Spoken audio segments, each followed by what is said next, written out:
오늘 읽어줄 책은 로렌 슬레이터의 스키너의 심리상자 열기입니다. 2005년도 에코의 서재에서 출간된 책으로 세상을 뒤바꾼 심리 실험들을 소개합니다.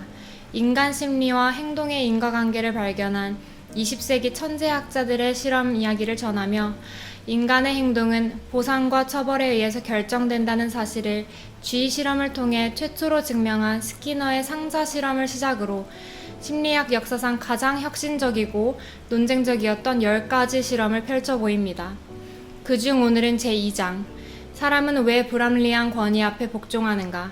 부제목은 스탠리 밀그램의 충격기계와 권위에 대한 복종입니다. 제목에서 알 수 있듯이 최근 원장님께서 수업하신 동조효과에 관한 대표적인 실험 중 하나로 추후에는 한나 아렌트 예루살렘의 아이히만까지 연결할 수 있습니다. 현재까지도 영어와 비문학에서 많이 출제되고 있으니 주의 깊게 잘 들어보시기 바랍니다. 자, 그럼 스키너 심리상자를 열어볼까요? 어쩌면 약속 시간에 늦었는지도 모른다. 당신은 지금 코네티컷주 뉴헤이번 지역의 좁은 골목길을 걸어가고 있다. 때는 1961년이다. 눈앞에는 예일감독교회의 뾰족한 첨탑이 어렴풋이 보이기 시작한다. 길거리에는 짓이겨진 젖은 꽃들과 열매 썩은 냄새가 풍기고 있다. 고약한 냄새 때문인지 당신의 기분은 이미 약간 상해 있다. 시작도 하기 전에 냄새 때문에 칙칙한 잿빛 골목 안으로 여름비가 세차게 들이치고 있다. 당신의 손에는 광고지가 들려있다. 2주 전 신문을 보다가 시간당 4달러, 기억에 관한 연구에 참여할 사람 구함이라고 적힌 내용을 보고 오린 것이다. 당신은 그것이 예일 대학에서 실시하는 것이므로, 그리고 구식이 되어버린 믹서를 버리고 새 것을 살 수 있는 충분한 현금을 받을 수 있기 때문에 그리고 그 모든 연구가 과학이라는 이름하에 이루어지는 것이므로 참가하기로 결정한다. 당신은 지금 그곳을 향해 가고 있다. 골목길은 너무나 좁은 샛길이다. 길이 너무 고불거리는 데다 보도블럭이 울퉁불퉁하여 발에 걸려 넘어지기 십상이다. 결국은 돌부리에 걸려 넘어진다. 당신은 몸을 다시 추스리고 자리에서 일어난다. 마침내 주소지에 도착한다. 회색문이 달린 린슬릿 치텐덴 홀이다. 막 문을 열려고 하는데 안쪽에서 문이 저절로 열리며 한 남자가 나온다. 그의 얼굴은 온통 시뻘겋다. 그의 볼 아래로 흐르고 있는 것은 눈물인가. 남자가 문을 거칠게 닫고는 종종 걸음으로 사라진다. 이제는 당신의 차례이다. 문을 열고 안으로 들어간다. 방으로 들어가기 전에 돈이 먼저 지불된다. 방 안은 이제껏 걸어온 골목길보다 더 형편없는 몰골을 하고 있다. 벽은 온통 벗겨져 있고 천장에는 복잡하게 얽힌 파이프들이 앙상한 뼈를 드러내고 있다. 흰 가운을 입은 험상궂게 생긴 한 남자가 빳빳한 1달러짜리 지폐 3장과 25센트짜리 동전 4개를 건네준다. 손바닥에 차가운 느낌이 전해진다. 남자가 말한다. 사례금입니다. 앞으로 일어나는 일과 상관없이 드리는 돈입니다. 문득 궁금해진다. 도대체 무슨 일이 일어나는 걸까? 또 다른 한 남자가 방 안으로 들어온다. 바보 같은 웃음을 짓고 있는 그의 얼굴은 둥그스름하고 머리에 밀짚 모자가 비스듬히 씌워져 있다. 눈은 푸르지만 전혀 지적이지 않고 짙거나 선명하지도 않다. 혈기 없는 칙칙한 파란색이다. 실험이 시작되기 전부터 당신은 그 남자가 별로 똑똑해 보이지 않는다고 생각한다. 그가 윌러스 어쩌구라고 자신의 이름을 소개한다. 안녕하세요. 당신이 답한다. 제 이름은 골드파브, 아니 웬츠워스입니다. 아무 이름이면 어떠랴. 이름이야 어떻든 이게 나인걸. 실험자가 이야기한다. 우리는 처벌이 학습에 미치는 효과를 연구하고 있습니다. 이 주제에 관해서는 체계적인 연구가 거의 진행된 바가 없죠. 따라서 우리는 이 연구 결과가 교육 시스템에 도움이 될 거라고 기대하고 있습니다. 실험에서 2분 중 1명이 학생이 됩니다. 단어 따라 읽기 게임에서 오답을 말하면 전기 충격이 가해지지요. 다른 1명은 교사가 되어 상대방이 게임에서 틀리면 전기 충격을 가하게 됩니다. 그러면서 실험자가 묻는다. 누가 학생역을 맡고 누가 교사역을 맡겠습니까? 월러스는 쳐다보니 그가 어깨를 으쓱으쓱 올린다. 당신도 그를 따라 어깨를 올린다. 실험자가 이야기를 계속한다. 제비뽑기를 하지요. 그가 접은 종이 쪽지 2개를 내밀자 당신이 하나를 뽑고 월러스가 나머지 하나를 뽑는다. 종이를 펴니 교사라고 적혀있다. 다행이다. 제가 학생역 같군요. 라며 월러스가 웃는다. 실험자가 당신과 월러스에게 따라오라는 몸짓을 한다. 월러스가 지시대로 한다. 그가 앉은 의자는 평범한 의자가 아니라 무시무시하게 생긴 전기 의자이다. 테이블 위에는 스위치판과 가죽끈 그리고 피부에 부착하는 이상한 스티커들이 놓여있다. 우리가 이 문을 묶어야 합니다. 실험자가 당신에게 월러스를 묶으라고 지시를 내린다. 갑자기 당신은 몸짓이 큰 이 남자를 아기처럼 어깨 위에 들어 올렸다가 의자 위에 내려놓고 묶기 시작한다. 살짝 와닿는 그의 피부가 놀랍도록 매끄럽다. 실험자가 크림 한 통을 집어들고 말한다. 이것을 이분의 손에 바르십시오. 전기장을 만드는 전극 때문에 필요한 일입니다. 당신은 자신도 모르게 살이 물컹한 이 남자의 몸에 기름칠을 해주기 시작한다. 어쩐지 기분이 역하다. 구역질이 나려고 한다. 그러자 실험자가 말한다. 벨트를 조이세요. 당신은 명령대로 남자에게 기름칠을 하고 벨트를 조인다. 검은색 벨트 위에 달린 끈을 잡아당기자 월러스의 몸이 꽁꽁 묶인다. 당신은 자리를 뜨기 전에 이 남자를 한번 쳐다본다. 포로가 된 남자의 엷은 눈은 약간 겁을 먹은 듯하다. 약간의 두려움도 서려있다. 쉿, 나쁜 일은 일어나지 않을 겁니다. 라고 그에게 이야기하고 싶다. 나쁜 일은 일어나지 않을 것이다. 나쁜 일은 일어나지 않을 것이다. 당신은 그 말을 혼자 되뇌며 실험자를 따라 감옥처럼 생긴 방을 나와 전기의자가 없는 또 다른 감옥 같은 방으로 들어간다. 하지만 방 안에는 전기의자 대신 은화처럼 생긴 빛나는 버튼이 달린 커다란 발전기가 놓여 있다. 버튼 밑에는 전압이 적혀 있다. 15V, 30V, 45V. 그런 식으로 숫자가 450V까지 적혀 있다. 가장 높은 레버에는 위험, 극도의 충격이라고 적혀 있다. 하느님 맙소사. 실험자가 이야기한다. 마이크로폰을 통해 월러스에게 다음 단어를 쭉 읽어주십시오. 만일 그가 단어를 제대로 대지 못하면 한 번 틀릴 때마다 전기 충격을 주어야 합니다. 처음에는 가장 낮은 15V에서 시작하여 전압이 점점 올라갑니다. 시험 삼아 전기 충격을 드려볼까요? 실험자가 뾰족한 장치를 피부에 대고 살짝 누르니 따끔한 느낌이 전해진다. 마치 가오리에게 물린 느낌이다. 몸이 움찔댄다. 이것이 45V입니다. 처벌이 어떤 것인지 아시겠죠? 알았어요. 알았다고요. 당신이 시작한다. 호수, 행운, 건초, 태양, 나무, 불량배, 웃음, 아이. 작은 마이크로폰을 통해 낄낄대는 그의 목소리가 들린다. 그가 소리친다. 계속 단어를 읽으세요. 당신은 그에게 단어들을 천천히 읽어준다. 초콜릿, 와플, 발렌타인, 큐피드. 거기서 그가 처음으로 실수를 한다. 그에게 첫 번째 전기 충격을 가한다. 15V짜리다. 그저 살짝 간지러운 정도라 걱정할 것은 없다. 하지만 첫 번째 전기 충격에 가해지면서 상황이 달라진다. 그 다음 대답을 말하는 그의 목소리가 어둡고 심각하다. 저런, 또 틀렸다. 이번엔 30V짜리다. 이 다음에는 답을 제대로 맞힌다. 좋았어. 그 다음에도 맞았다. 당신은 어느새 자신이 그를 응원하고 있음을 깨닫는다. 하지만 그가 나무, 집에서 틀렸다. 또다시 다알리아와 잔디에서 틀려버린다. 어느새 전기 충격은 115V까지 올라갔다. 당신은 버튼을 누르는 자신의 손을 쳐다본다. 버튼을 누르자 마이크로폰을 통해 그의 비명이 들린다.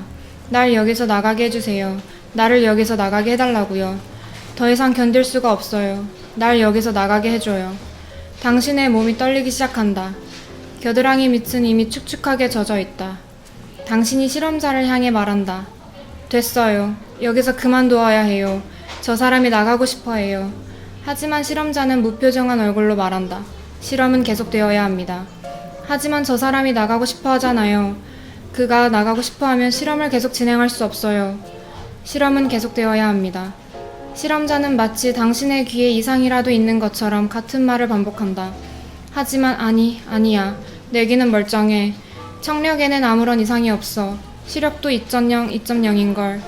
당신은 자신의 말끔한 건강진단서와 뛰어난 시력과 높은 대학 성적과 최근 직장에서 승진한 것까지 이 남자에게 모두 이야기해주고 싶은 이상한 욕구가 치민다. 실험을 계속해 주십시오. 실험자는 매우 확신에 차 있어 보인다. 당신은 실험을 계속한다. 월러스가 또 실수를 한다. 3번, 4번 계속 들린다. 이제 당신은 전기 충격을 150V까지 올린다. 그가 비명을 지른다. 내게 심장병이 있어요. 절 여기서 나가게 해줘요. 더 이상 실험을 하고 싶지 않아요. 실험자는 당신의 바로 옆에 서서 이야기한다. 실험을 계속하십시오. 충격은 고통스럽지만 해가 되지 않을 겁니다. 영구적인 조직 이상은 생기지 않습니다. 하지만 심장병 환자라잖아요. 당신은 애써 눈물을 참으며 말한다. 아니면 자신이 그렇게 말하고 있다고 생각하는 걸지도 모른다. 혹시 혼잣말을 하는 것일까? 그가 거듭 강조한다. 영구적인 조직 손상은 없을 것입니다. 그의 말에 당신이 소리를 지른다. 세상에, 그러면 일시적인 손상은요? 실험은 계속되어야 합니다. 당신은 지금 울고 있다. 아니, 웃고 있다. 눈에서 눈물이 줄줄 흐르는데 배에서는 껄껄 웃음이 난다. 당신이 이야기한다. 저 방으로 가서 확인해 보자고요. 저 남자가 괜찮은지 보자고요. 흰 가운의 사나이가 고개를 흔들자 그의 목에서 뼈가 부딪히는 소리가 나기 시작한다. 뚝뚝. 당신은 버튼을 누르고 또 누른다. 당신 의사예요? 영구적인 조직 손상이 없을 것이라고 확신합니까? 당신과 달리 그는 의사라도 되는 양 확신에 차 있다. 당신의 학교 성적이 아무리 좋았어도 그는 자신의 행동을 알고 있고 당신은 그렇지 못하다. 당신은 조심스럽게 단어들을 읽어주며 레버의 손잡이를 계속 들어 올린다. 그때 당신에게 어떤 이상한 일이 벌어진다. 자신의 임무에 총력을 기울이게 된 것이다. 당신은 조심스럽게 각 단어들을 읽어주며 마치 조종판을 잡고 있는 비행기 조종사처럼 버튼을 누르고 있다. 당신의 시선은 오로지 손에 있는 기계 장치에 멈춰 있다. 315V의 충격에 가해지자 월러스가 소름 끼치는 비명을 마지막으로 지른 후 멈춘다. 그는 잠잠하다. 345V가 되자 당신이 실험자에게 몸을 돌린다. 기분이 매우 이상하다. 텅 빈 듯한 느낌이다. 실험자가 이야기를 시작하자 그가 그 자신의 공기로 당신을 채워주고 있는 것 같다. 침묵은 틀린 답으로 간주합니다. 그의 말이 너무 웃기게 들리는 나머지 당신은 재채기를 하며 웃기 시작한다. 웃고 또 웃는다. 그래도 버튼을 계속 누른다. 그것 외에 당신이 할 수 있는 방법은 없다. 안 돼라고도 말할 수 없다. 머리는 명령을 내리는데 손이 말을 듣지 않는다. 머리에서 손까지의 거리가 얼마나 먼지 새삼 깨닫는다. 그것은 머나먼 툰드라 지다만큼이나 멀다. 당신은 머릿속으로 안 된다고 이야기하지만 손은 충격판 위아래로 스텝 댄스를 춘다. 무시무시한 침묵이 흐르다가 지지직거리는 전기 충격 소리에 이따금씩 고요한 침묵이 깨진다. 이곳에 사람은 존재하지 않는다. 마치 잠에서 깨어난 것만 같다. 잠들었다가 깡패와 상어가 나오는 악몽을 꾼 후 일어나니 모든 것이 끝나 있는 느낌이다. 실험자가 이야기한다. 이제 그만하셔도 됩니다. 그러자 월러스가 문을 열고 방 안으로 들어온다. 그의 모자는 아직도 머리 위에 비스듬히 씌워져 있다. 그는 안색이 좋아 보인다. 어이, 당신 나한테 정말 심했어요. 하지만 기분이 그리 나쁘진 않아요. 그가 당신의 손을 꽉 잡는다. 이런, 땀을 흘리고 있군요. 진정하세요. 전 원래 멜로드라마 전문 배우입니다. 전 괜찮아요. 그러자 실험자의 말이 울려 퍼진다. 월러스 씨는 괜찮습니다. 충격은 보기만큼 심각하지 않았어요. 그것은 작은 실험용 동물에게나 위험하거나 치명적일 따름입니다. 그 발전기는 주로 작은 동물에게만 쓰이죠. 아, 그렇군. 월러스가 방을 떠나고 밀그램이라는 이름의 활기 넘치는 키 작은 남자가 방 안으로 들어와 이야기한다. 몇 가지 질문을 해도 괜찮습니까? 그가 당신의 학벌과 군대 복무 여부, 종교 등을 받아 적는다. 그는 너무 멍해서 모든 것이 혼란스럽기만 하다. 그래도 모든 질문에 제대로 대답한다. 전기 충격이 사람이 아닌 쥐를 위한 것이라고? 당신은 쥐야 사람이야? 월러스가 실제로 아프지 않았다면 왜 그렇게 비명을 지른 거지? 왜 심장이 나쁘다고 고함을 지른 거야? 갑자기 분노가 치밀어 오른다.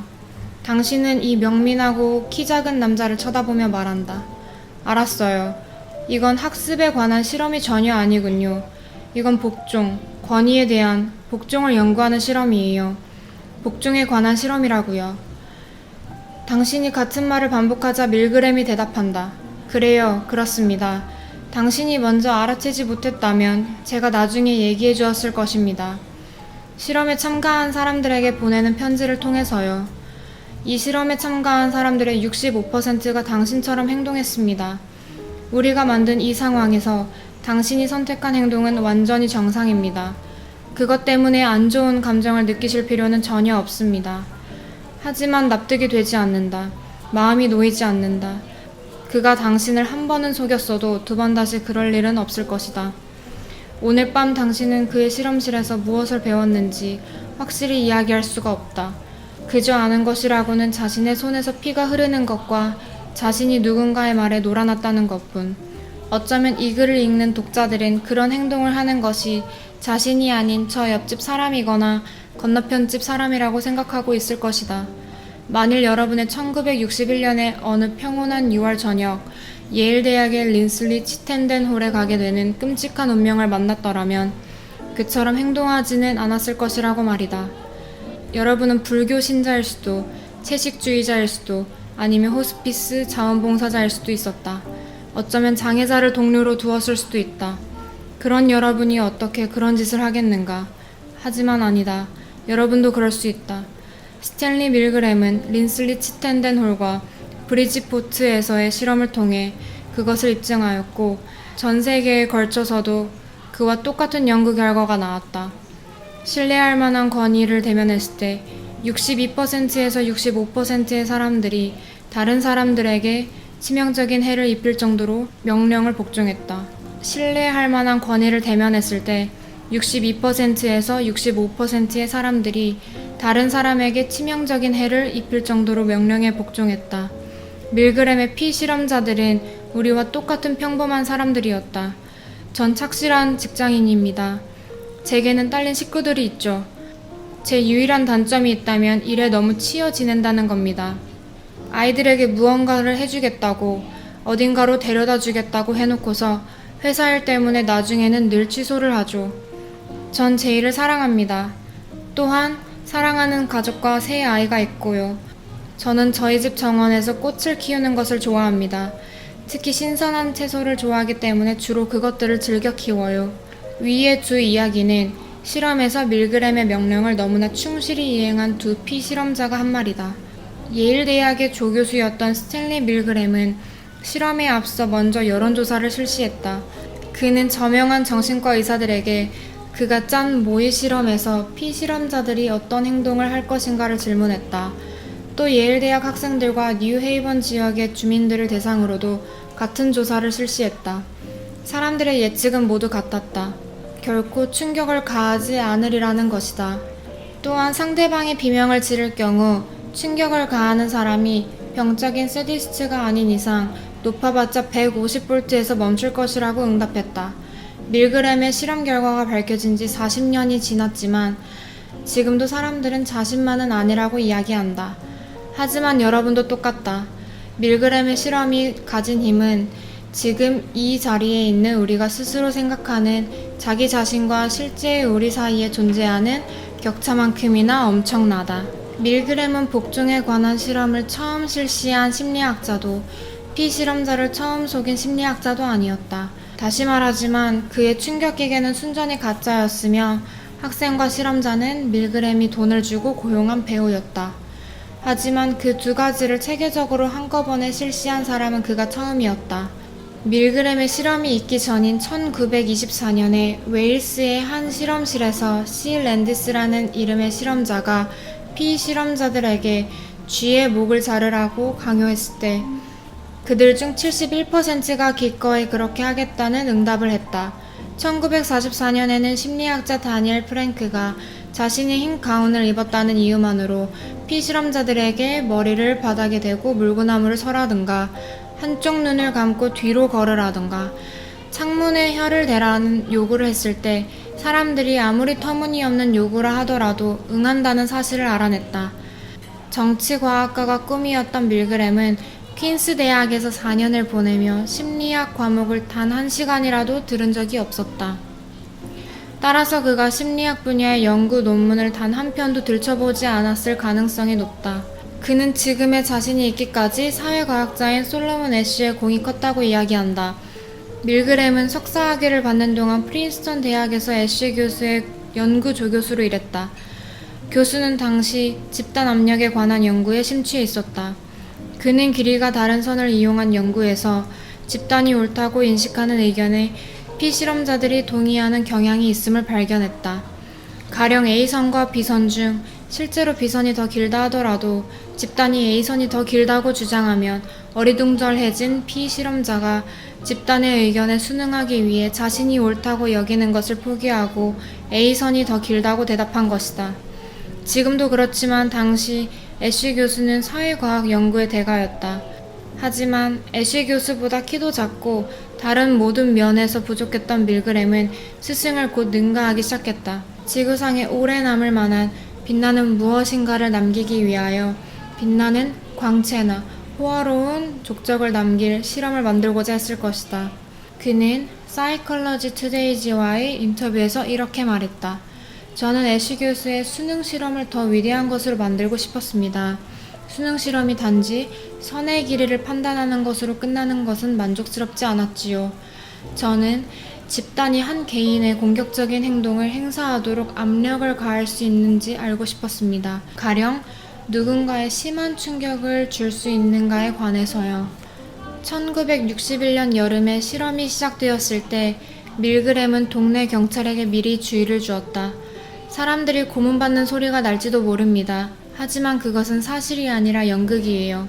그것은 분명 연극이었지만 피실험자들이 실험자의 재촉에 식은땀을 흘리고 몸부림을 치며 고통스러워할 만큼 너무나 현실 같았다. 수많은 사람들이 계속 충격을 가하라는 명령을 받고 화를 냈다. 한 피실험자는 심한 웃음 발작을 일으켜 실험을 중단하기까지 했다. 희한한 것은 실험 도중에 너무나 많은 사람들이 웃고 숨을 죽이며 눈물을 흘리고 갑작스러운 복통을 호소했다는 점이다. 밀그램은 실험이 시작된 지 석 달째인 9월에 후원자들에게 연구 결과를 알리는 다음과 같은 편지를 썼다. 얼마 전 제가 순진했을 때만 하더라도 독일처럼 국가 차원의 죽음의 수용소를 만들 만큼 도덕성이 결여된 사람들을 미국 내에서 찾을 수 있을까 의문스러웠습니다. 하지만 지금은 뉴헤이번만 뒤져도 그 원인을 채울 수 있다고 생각합니다. 밀그램이 그 사실을 깨달았을 때 어떠했을까? 밤에 자다가 벌떡벌떡 일어나지는 않았을까? 뉴헤이번의 평범한 거리가 온통 어두운 그림자와 굴곡뿐임을 느끼지 않았을까? 밀그램이 찾아낸 사실은 사람들이 서로 상해를 입히거나 살해를 한다는 것이 아니었다. 그것은 언제나 그럴 수 있다고 생각했다. 여기서 중요한 것은 사람들이 공격을 받지 않았는데도 그럴 수 있다는 점이다. 그는 피실험자들이 화가 난 상태가 아니었기 때문에 분노와 살인이 무관할 수 있음을 효과적으로 증명했다. 게다가 그들은 정원에서 꽃을 키우고 자기 자식을 키우는 조용하고 착한 사람들이었다. 밀그램은 사회심리학자였다. 그것은 곧 그가 자신의 연구 결과를 상황의 차원에서 주로 이해한다는 것을 의미했다. 그것이 사회심리학의 사명이었기 때문이다. 사회심리학에서는 우리가 어떤 사람인가 보다는 우리가 언제, 어느 장소에 있었는가를 더 중요시했다. 또한 밀그램은 아무리 정상적인 사람도 사람을 죽여야 할 상황에 놓이게 되면 그가 어떻게 살인자가 될 수 있는지 자신이 증명했다고 이야기했다. 그는 베트남의 미 라이 학살 사건과 나치 독일의 잔혹 행위를 설명하기 위해 오랜 기간 동안 실험의 강도를 달리하며 연구를 계속했다. 이러한 그의 연구 작업은 외적인 힘에 의해 맹목적으로 명령을 수행한 나치 전범 아이히만에 관한 한나 아렌트의 논문 악의 평범함과 밀접하게 연관되어 있었다. 밀그램이 실험한 후 오랜 세월이 흘렀지만 사회 심리학자들은 아직까지도 중요한 것은 영혼 그 자체보다 맥락이라고 주장한다. 나는 한 개인의 도덕적이거나 비도덕적인 행동이 고정된 성격 특성 때문이라고 생각하지 않는다. 그것은 그가 언제, 어디서, 누구와 함께 있는가가 훨씬 더 중요하다. 이를 달리 표현하면 우리의 행동이 내면화된 고정적 기호나 믿음보다는 기후나 바람처럼 변하는 외적 영향력에 의해 좌우된다는 것이다. 자, 방금 이렇게 읽은 책은 우리 선생님 읽어주셨는데 스키너 상자 일기라고 꽤 오래된 책인데 자꾸 이제 새롭게 재판되는 거 총 10챕터가 있는가? 그런데 지금은 이 챕터 사람은 왜 불합리한 권위에 복종하는가? 이 부분이 우리가 앞으로 공부하게 될 동조효과에서 동조효과는 사실 큰 실험이 칼리프의 자동운동 실험과 애쉬의 선분 실험 그리고 밀그램의 권위의 복종 실험이 있는데 그 중에서도 권위의 복종 실험이 가장 유명하고 가장 깊은 심리학적인 그런 의미를 갖고 있는 거.